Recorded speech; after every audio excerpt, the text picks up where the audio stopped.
This morning's sermon text is from John chapter 10.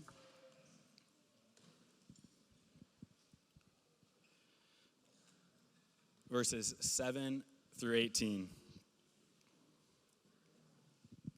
Again, the Gospel of John, chapter 10, starting in verse 7. Hear the word of the Lord.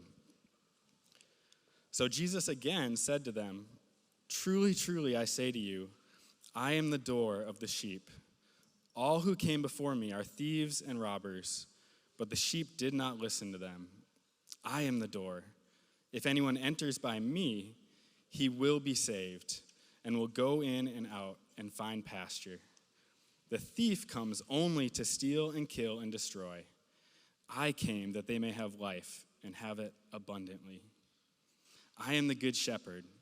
The good shepherd lays down his life for the sheep.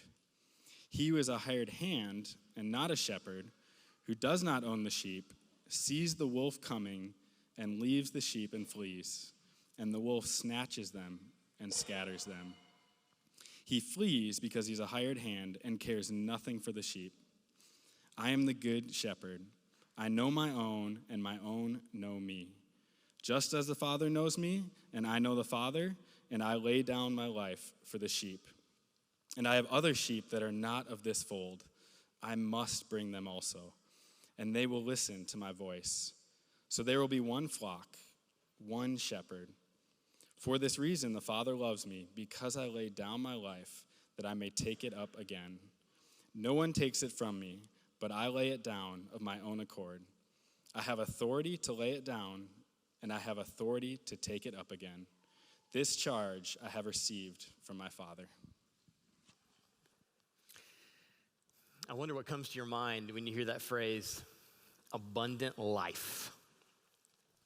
Life to the full. To the full and overflowing.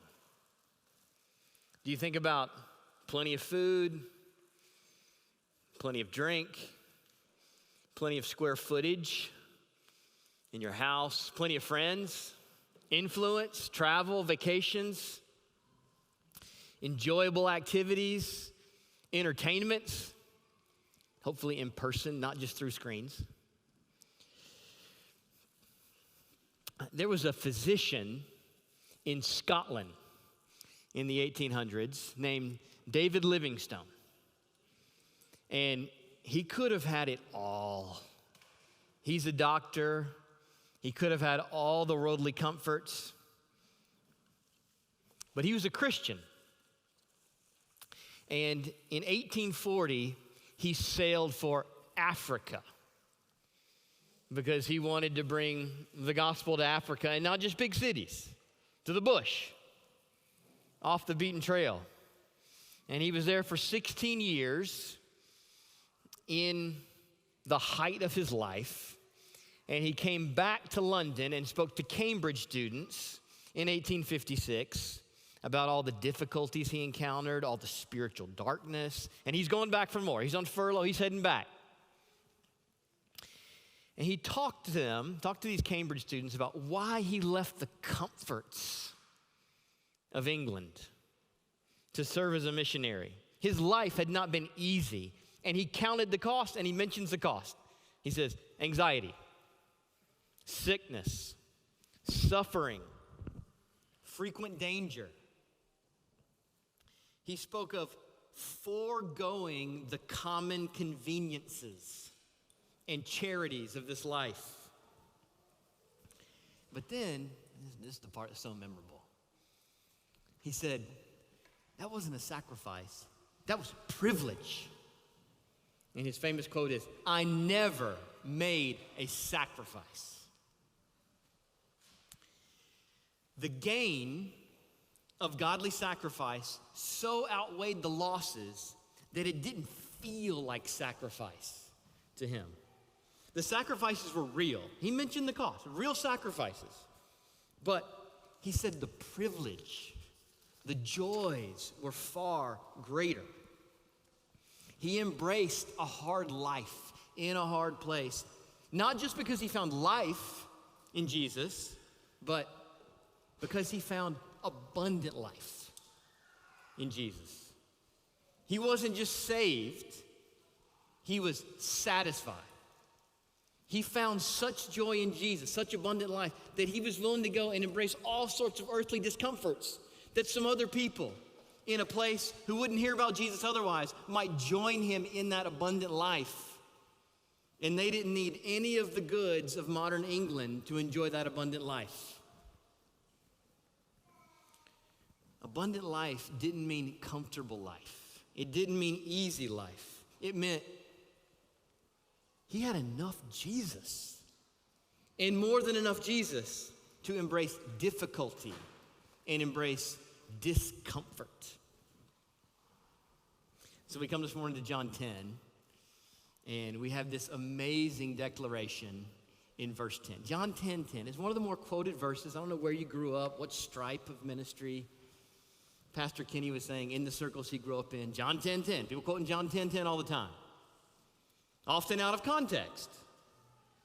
What we need to do this morning is put John 10:10 in all of its spectacular invitation in context. What did Jesus mean by John 10:10? Here it is. He says, I came that they may have life and have it abundantly.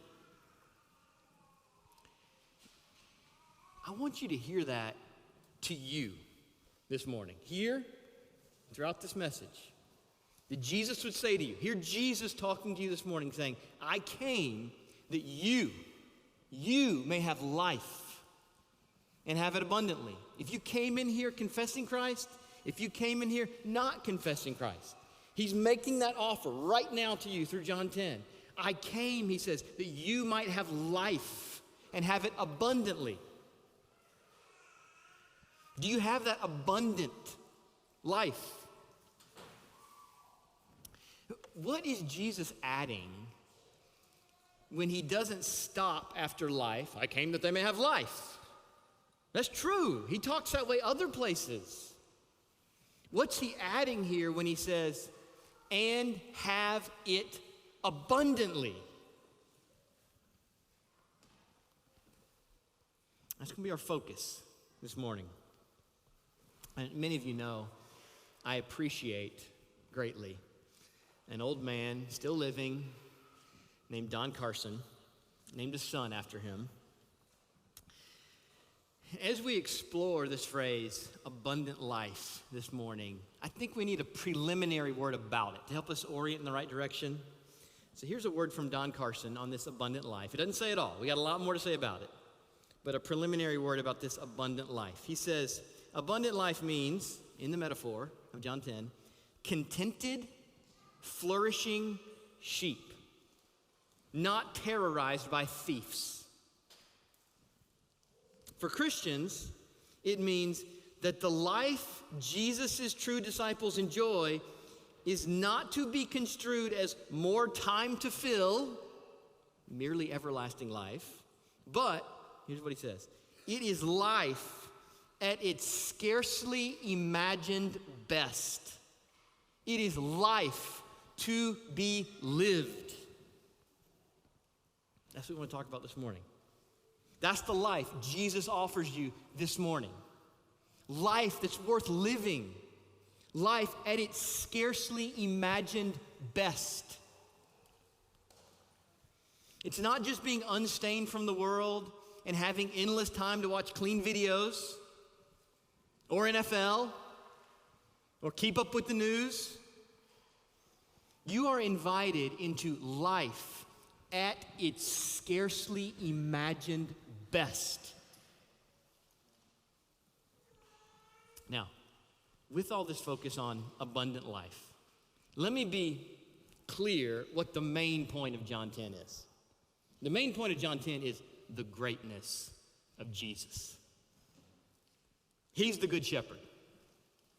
He enters by God's appointed door, not like the Pharisees. They've climbed in over the side of the pen. Jesus comes through God's appointed door. He calls his sheep by name, and they hear his voice, and they follow him, and he leads them out to abundance. And he's the one who genuinely cares for his sheep and he willingly lays down his life for his sheep. The main point in John 10 is the greatness of Jesus. And get this, the abundant life of the sheep demonstrates the greatness of the shepherd. When the sheep thrive, the shepherd looks really good. That's his job. That's a glorious shepherd. His sheep are thriving. The shepherd gets the glory when the sheep have abundant life. And so Jesus is glorified in the satisfaction of his people. And not satisfaction apart from him, that's satisfaction in him. And conscious of him, recognizing him. The sheep thing, it only goes so far, right? As a sheep is having his belly full of green grass, being beside still waters, a sheep does not look up and say, "Isn't my shepherd great?" Nah.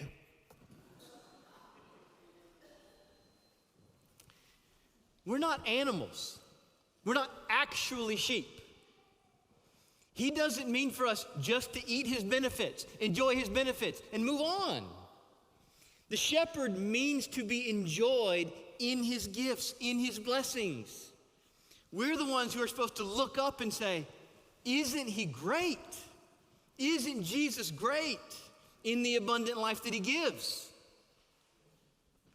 So, I see at least 5 aspects here in John 10 of this abundant life. I want to know what the abundant life is, what Jesus means by abundant life. Not pull it out of its context, make it serve other purposes. What does Jesus mean by abundant life in John 10? So here's 5. Number 1, the abundant life is a rescued life. It is a rescued life. The story of abundance began in a garden of abundance. And very quickly, sin came into the story. We got to know this. This is the first step. We got to know this before there's abundant life. In a world that was full of yes, our first parents chose the one no and disobeyed God.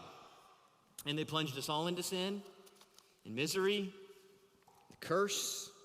We are all born into sin, and we all sin. And so we had our time of confession here this morning. Everyone in this room has sinned and sins. And that's the gravest danger in your life. The biggest threat in your life is not what somebody else has done to you.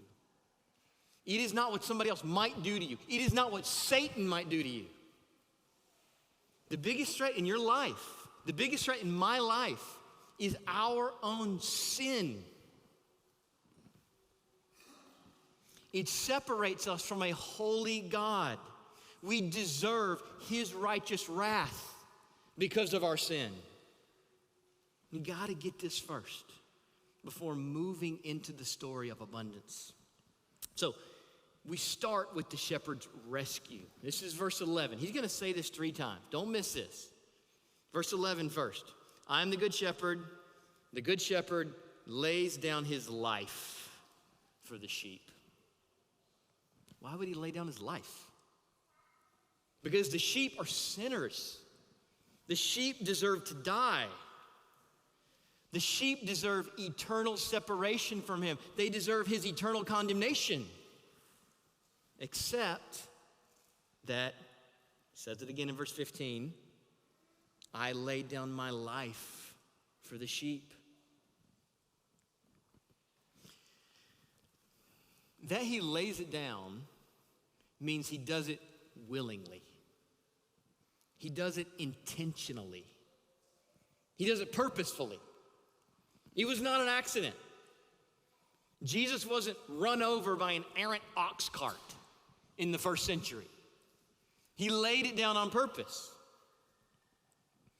Now, we often grieve, and should, over the taking of human life. And there's a sense in which Jesus' life was taken. These Pharisees want to kill him. They conspire with the Jerusalem elite. Sinners kill him at the cross. But there's another sense, the more fundamental sense, in that nobody takes his life. He gives it. It's willing. Look at verses 17 and 18. This is so important, seeing the greatness of Jesus. He says, now for a third time, I lay down my life that I may take it up again. No one takes it from me, but I lay it down of my own accord. I have authority to lay it down, and I have authority to take it up again. Who can talk like this? Anybody can say, I lay my life down.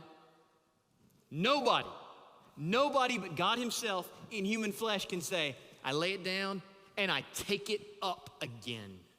I have authority to take it back up again.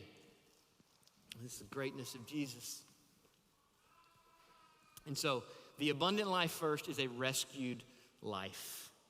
Jesus died to rescue you from your sin nature, from your past sins, from your ongoing sins. That leads to a second aspect. Number 2, the abundant life is a relational life. It's a relational life. Forgiveness of our sins is glorious. Forgiveness gets the penalty of sin out of the way. For what? Extra time for scrolling? What's the forgiveness for? What's it trying to accomplish? Forgiveness is leading to real, personal, life-giving relationship with the shepherd. To know him and be personally known by him. To love him and be loved by him. And be called, he says, by name. So personal. Not only does he love his sheep group, he loves individual sheep and knows their name.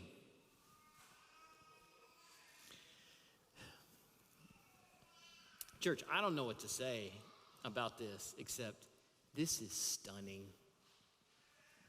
This is the best part of this text. This is the most important part. I didn't want to save this for the end. I thought about saving it to the end.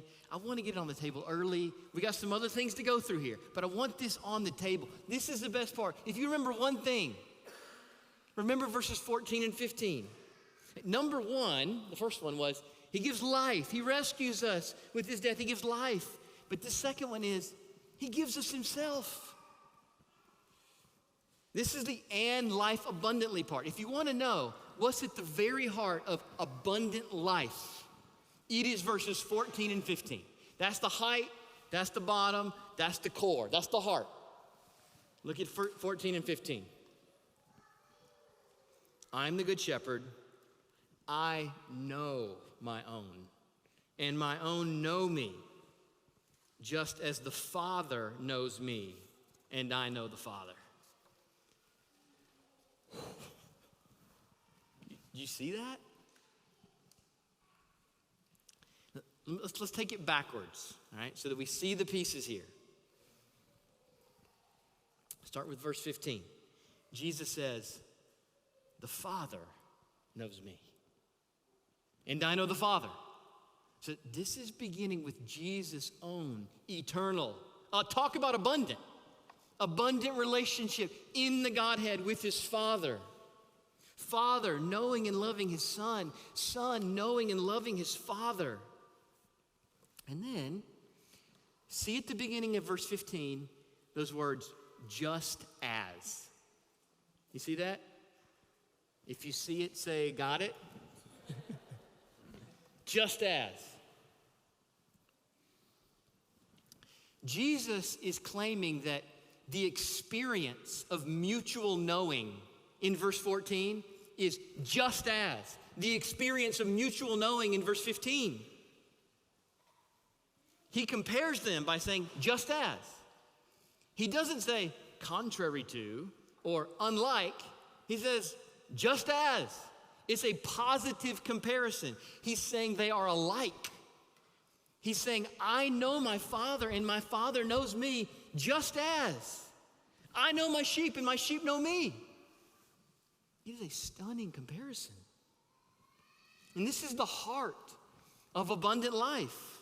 The abundant life is not food and drink.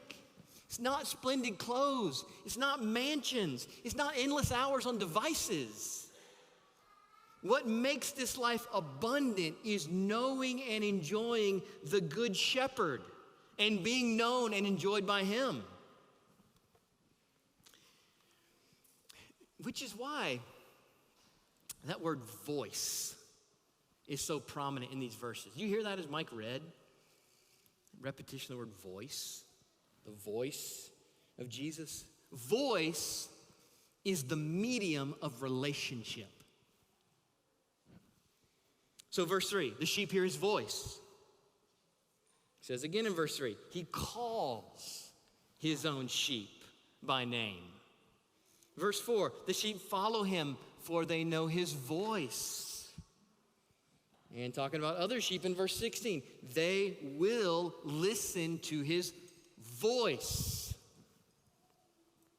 I wonder if you ever reflected on how important voices are or words are for relationships. It's hard to have a deep relationship without words. You can gesture, you can grimace, you can smile, but words reveal with clarity what's on the inside and can't otherwise be seen. So Jesus' voice and the voice and words are a primary medium of relationship. And this morning, the risen Christ is risen, he's reigning, he's glorified, he's alive, and he's speaking to us through his word in John 10. And he's saying something like this. Where are you trying to get abundant life?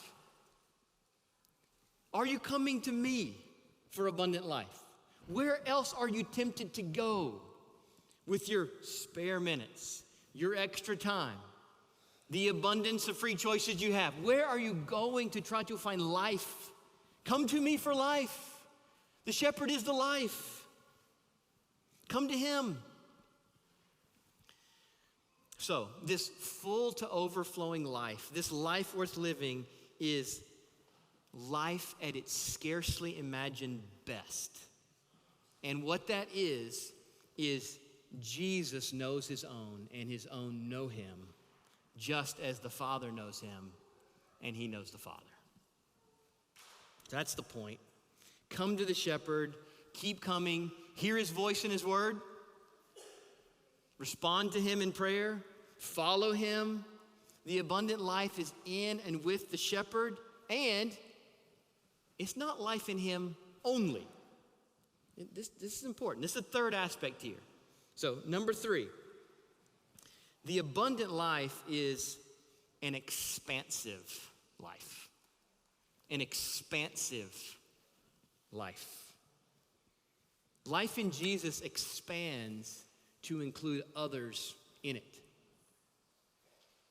It's full to overflowing. It spills over. It wants to draw other people in. First, other sheep who are believers. The abundant life is not a solitary life. It is a life in relationship with others who are finding life in Jesus. Not just community group attendance, not just in your life group. That's just minimum. That's training wheels. We're doing training wheels with that stuff. We want more life than that. We want depth of relationship, regularity of other believers who love Jesus and are trying to find life in him. And it expands to include other sheep that are not yet in the fold. That's verse 16. That and at the beginning of verse 16 is very important. He's not just offering the abundant life in him and knowing him and his Father. He's got an and. There's other sheep. Look at verse 16. And I have other sheep that are not of this fold. I must bring them in also, and they will listen to my voice. So there will be one flock one shepherd. All right, and now, because I'm assuming many of you didn't grow up Palestinian sheep farmers, we got a little bit of work to do on this image, all right? Here's the point where we clarify some things on this image. What does Jesus mean by this sheep herding image? You need to picture a large fenced-in corral, fold, the sheepfold. Multiple families share the fold. Right? This is a place where sheep can be safe at night. They're fenced in, there's a single gate, and somebody's hired to keep the gate. Right? There's the one way in and out, and there's a guy who's guarding it. And what happens when the rightful shepherd comes to get his sheep out of the multiple flocks here, he comes in, the gatekeeper lets him in. He recognizes him. He knows, oh, come on in. Come on in. He goes in, and the sheep are from different families, different flocks. And the shepherd lifts up his voice. And his sheep know his voice. That's how it happens. That's how he gathers his sheep. And the sheep come with him, and he takes them out to find green grass and lead them beside still waters, to go in and out and have safe pasture. And then verse 16 comes along and introduces some other sheep. All right, so you got all these sheep. Here's the image. He's talking to the Pharisees. The image of this sheepfold is Jewish. These are the sheep of Israel. And Messiah comes, he lifts up his voice, and those who are his true people come to him. And the rest stay in their unbelief. And now Jesus talks in verse 16 about other sheep. These are sheep outside the Jewish fold, who he's going to add in. The Son of God has come, and he's entered through the gate as the rightful owner of the sheep. And he's lifted up his voice, and Jewish sheep are coming to him, but not all, but those who are his. And he says, I got other sheep outside this fold, not of this fold, other sheep who are Gentiles, nations other than Israel. Look around the room. I'm assuming not many ethnic Jews in this room, but a room full, an abundance of Gentiles seeking the one shepherd. So there's not only a narrowing when the shepherd lifts up his voice and some sheep are left behind. There's also an expanding. He keeps calling to Jews, and he keeps calling to Gentiles. And as many other sheep as are his, he brings. And he says he's going to make one flock. He's not going to have two. Oh, here's my Jewish flock. Here's my Gentile flock. He brings out the Jews from their pen. He lifts up his voice and draws other sheep, and he makes one flock called his church. So the abundant life is not just me and the shepherd, but the abundant life is expansive. And if there's anything in you, like there is in all of us, that balks at,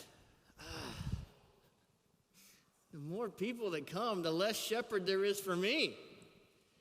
Kind of a scarcity mindset. That's true about groceries and purchases on Amazon and getting the last ticket. One's available at this price on the plane. You got to get that. You're fighting for it on the scarcity. We're confronted with that all around. That is not the case with the shepherd. In this shepherd, he's the kind of shepherd in whom joy increases as others join in. More people doesn't mean we get less of Jesus. It's the opposite. As more come and are truly changed and are truly holy, we see more of him. We enjoy more of him. He gets more glory. We're more amazed. We're inclined to give more praise. The reason I began the sermon here with David Livingstone is verse 16 brought him to mind. Because on his tombstone in Westminster Abbey, are the words of verse 16. This is what he gave his life to.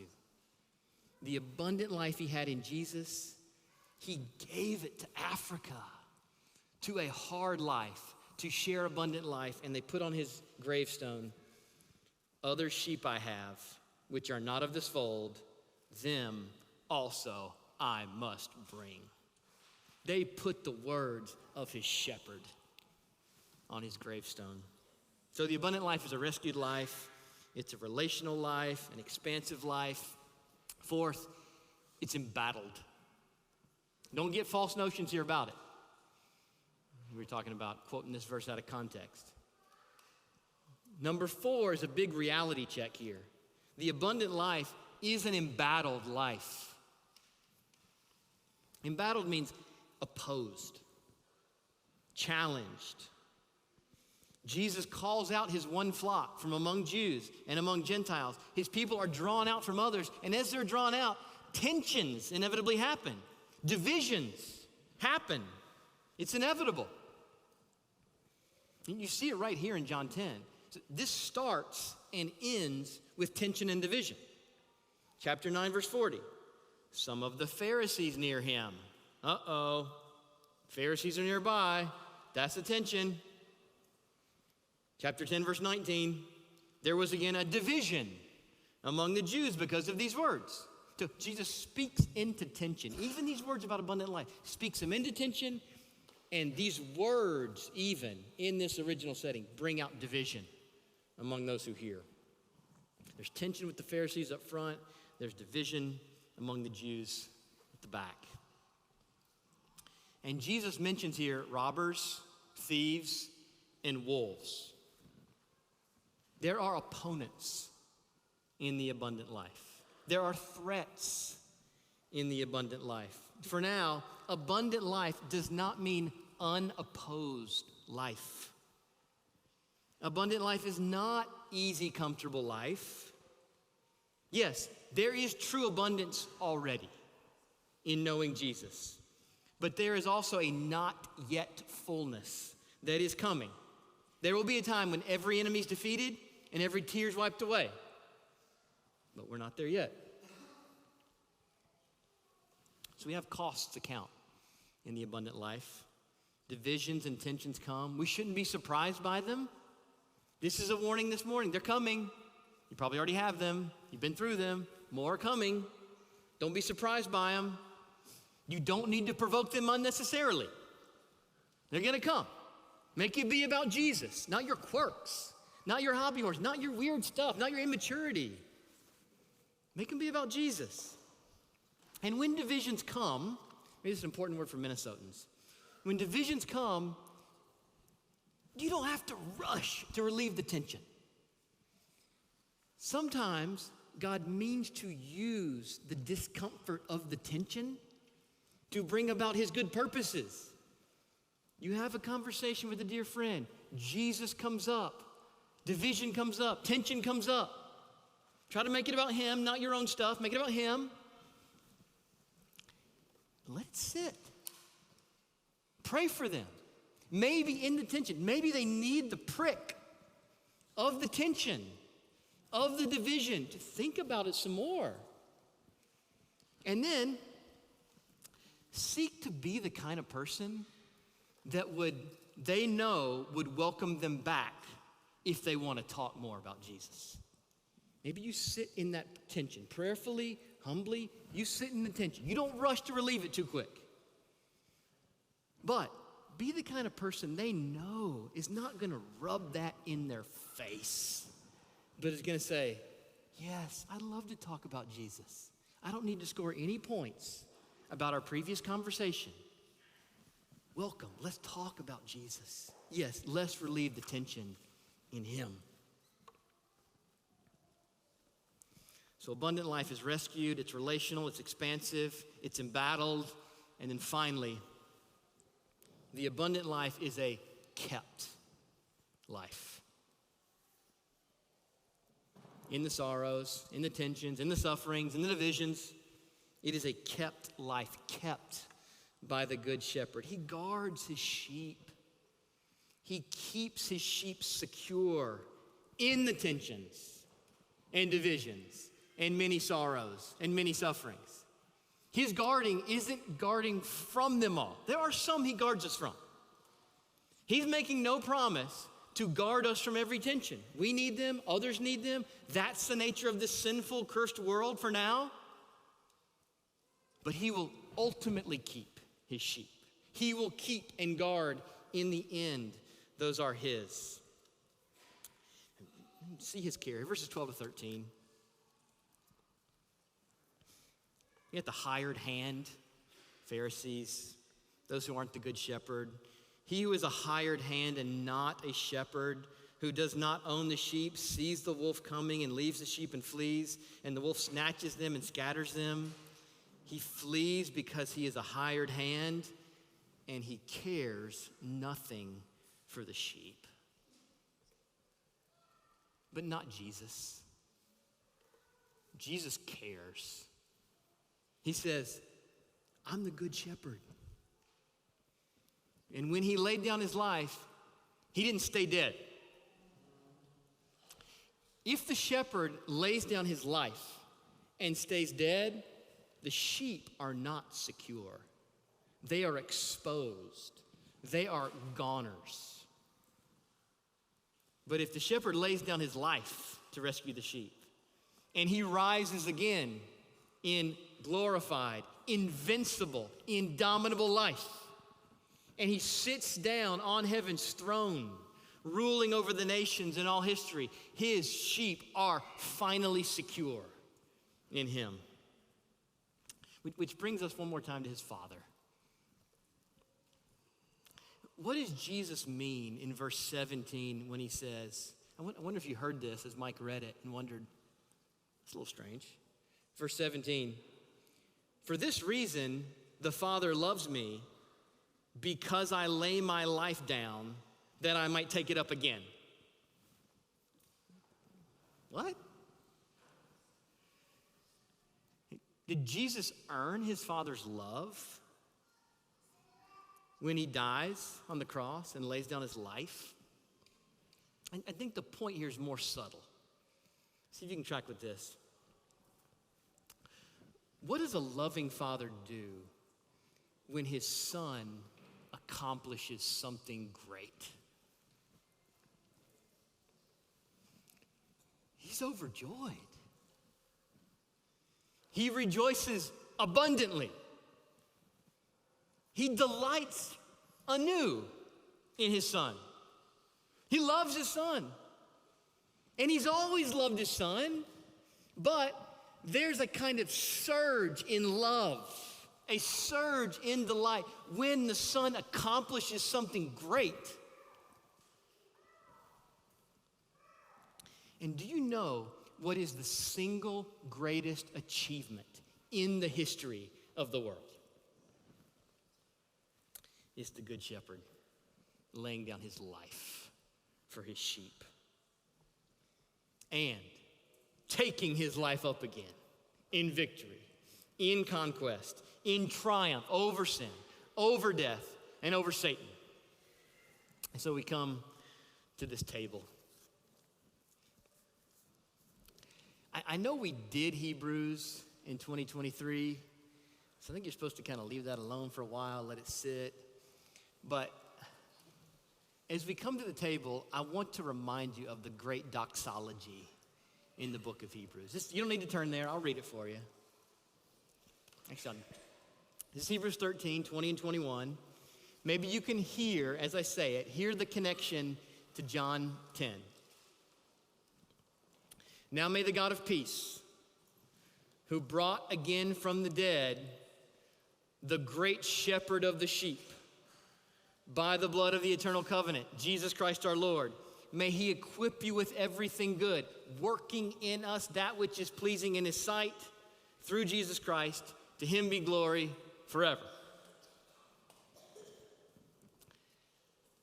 You heard about the shepherd. And he says, the great shepherd of the sheep. We've been talking about good shepherd all morning. Hebrews says, great. He's the great shepherd. He's not correcting John. It's a different emphasis. Why is he emphasizing his greatness? The answer is because he shed the redeeming blood. He seemed to be great in the achievement, in the accomplishment of the cross. Nobody took his life from him. He laid it down. He achieved the redemption of his sheep, and he took it back up again.